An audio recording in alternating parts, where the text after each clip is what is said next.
Hey dog jockeys, today I'm coming at you from the lab here in the control room of the studio. You can see I've got the bad boy, the Neural DSP Soldano SLO 100 pulled up, and today we're going to be tracking some guitars.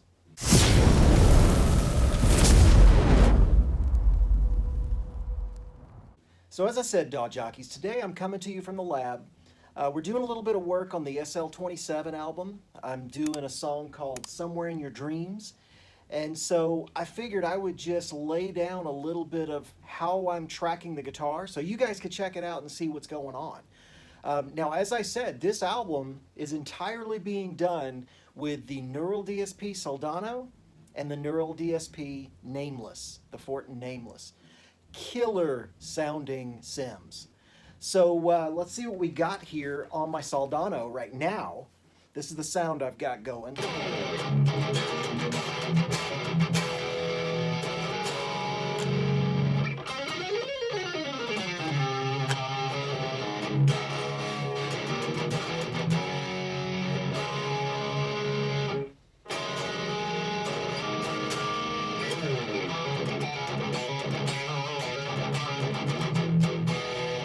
Now, the way I track, because when I did the song Ever for the course that we did on getting great guitar sounds using amp sims, you'll remember that I used just a Focusrite Scarlett, nothing else. And so the reason why I did that was to literally show you guys it can be done. And everything on that song Ever was recorded through a Focusrite Scarlett. But here in the rest of the album, I'm going through and doing the normal approach I would take to doing sims, so you guys can see that also. Because there are some of you guys that are running analog setups, or maybe you're running a DAW with preamps, some really high-end preamps, you know, some Neves or something like that, or like a Neve clone that you want to say, hey, how do I do it with this setup? So that's how I'm doing the rest of the album. And I'm not going back to redo Ever if that's what you're thinking. Ever's released on Spotify. It's our pre-release single, and so we've got it out there. People are consuming it now, and it's going to be packaged as part of the album when the album drops after the first of the year, but it's done. It's done, it's mastered, we're good to go. So what I'm doing is I've got a direct box set up over here. It's just a Whirlwind Imp 2. Now normally I would be using my custom direct box that I built based around a Lundahl 1538 transformer, but right now I'm just using literally like a simple little $40 direct box, something that you can pick up anywhere. We have them laying around the studio and I like to use them. They sound good. I'm running that into a channel on the board, so channel number 9. So you can see over here my direct signal gets more of a bounce to it. See that? And then you'll notice the signal to the right, my right, does it. Now why is that? Well, simply put, the direct signal is clean, and each time I hit a note, it's completely uncompressed, it's clean, it's just running into the board, and so it's really fluctuating a lot. But after it runs through the Soldano, because I'm going from channel 9 into the Orion, which hits the Soldano, and then I run out of my Soldano Neural DSP plugin into channel 12 on the board. And so if you notice, this channel to the right over here, my right, is going to be sitting level. And that reason for that is because it's compressed now. You know, with the tube saturation and all the things that the Neural DSP are giving it, it's a compressed signal, so it's going to sit more level. Watch.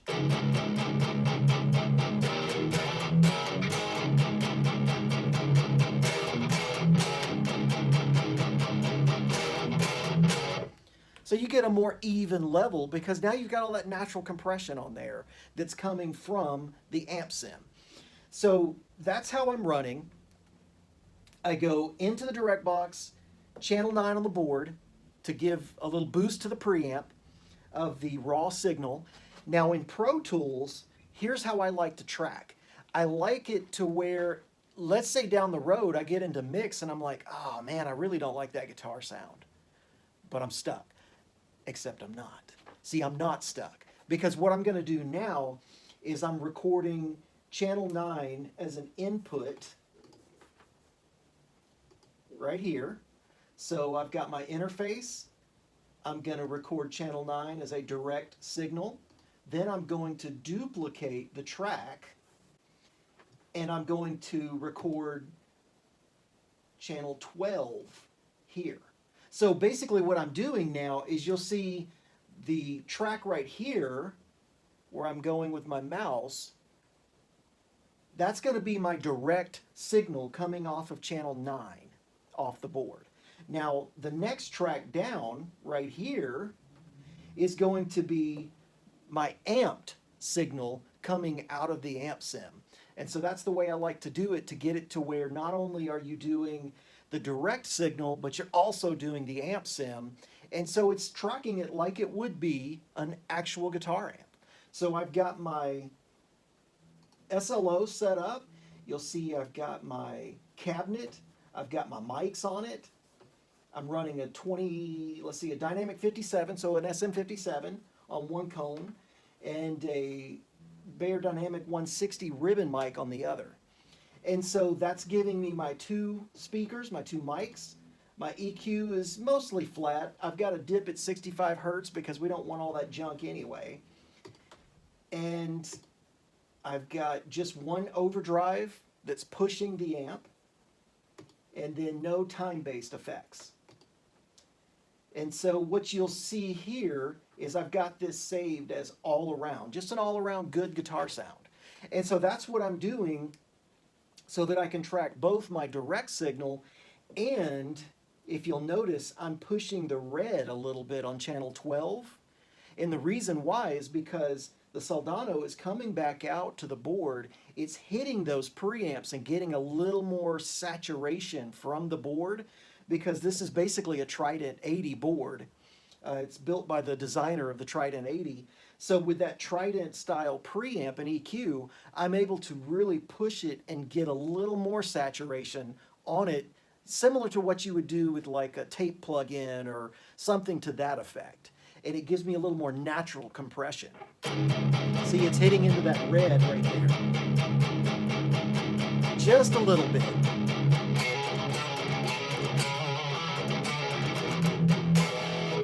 So now, what you say we run a take of this bad boy and see how it sounds?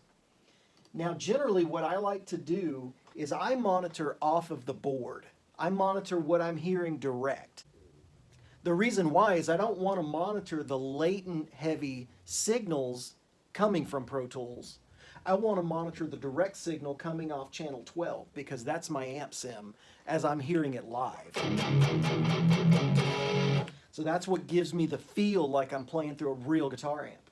So I'll just mute the 2 tracks, because they're going to carry, no matter what system you're running, they're going to carry a slight bit of latency normally.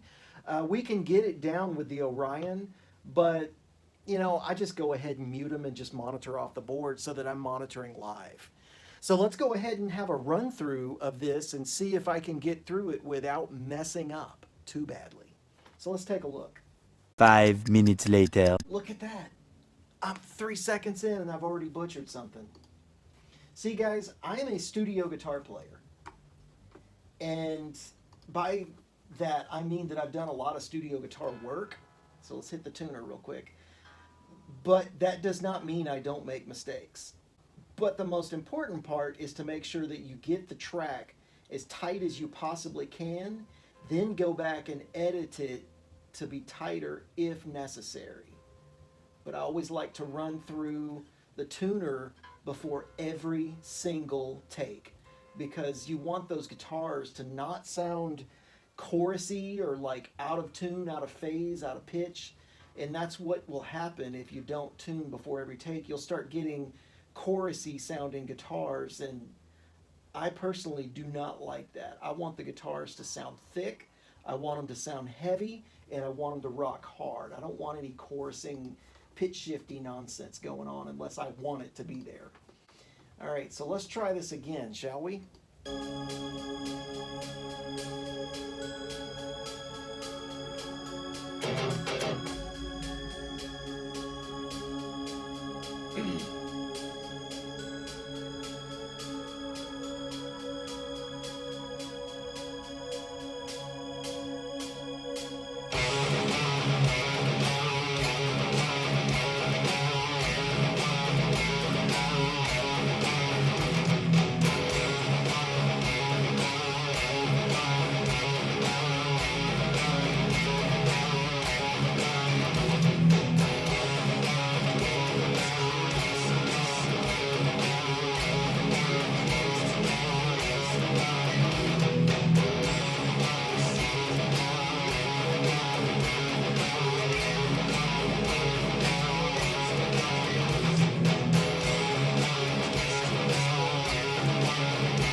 So there we go.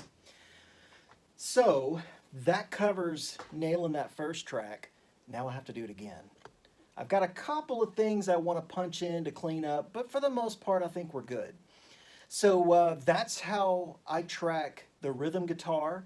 That track is going to be used on this song on the album. And tell me what you guys think. I mean, how do you feel about the Neural DSP amp sims? How do you feel about the Soldano in particular? Now, I'm actually building a slow clone at home to use here in the studio, but I have no problem at all throwing this Soldano on my album and being proud of it. This thing sounds amazing. The same with the Fatten Nameless. So again, tell me what you guys think. Tell me how you're liking it. Also tell me if there's anything you'd like for us to cover here on the channel.